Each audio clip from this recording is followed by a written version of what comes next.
Nadagdagan ng ang Pilipinas na medal tally sa SEA Games sa pamamagitan ng panalo sa speed skating at modern pentathlon kasabay ng mga medalya sa triathlon, chess, fencing, wrestling at team events na nagpapakita ng malawak na talento ng bansa sa 33rd edition ng torneo. Ang ibang detalye alamin sa pag-abante ni Raymark Patriarca.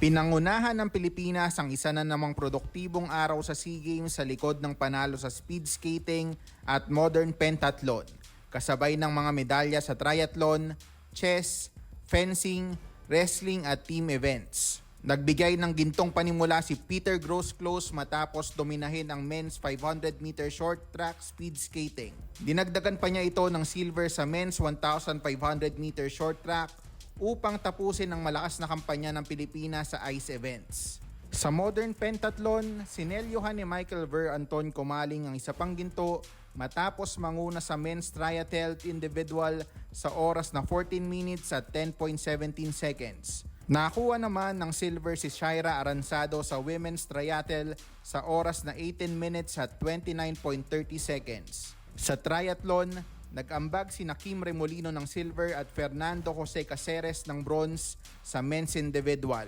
habang nagdagdag ng silver si Kira Ellis sa women's individual event. Sa chess, pinangunahan ni Jan Emmanuel Garcia at Paulo Bersamina ang Philippine men's team sa ikalawang silver medal ng bansa sa men's Marcook double standard matapos ang dikit na 0.5-1.5 na pagkatalo sa host Thailand.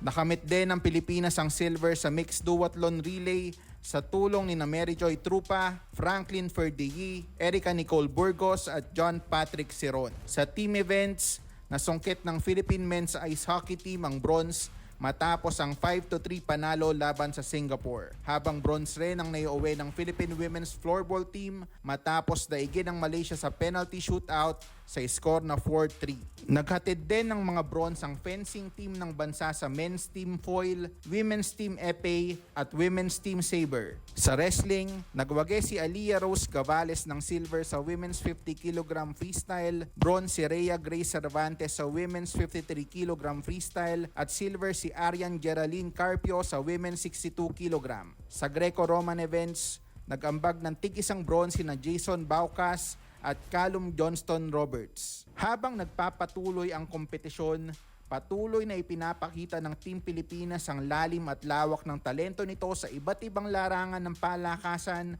sa 33rd SEA Games. Raymark Patriarca, Abante Sports, now na.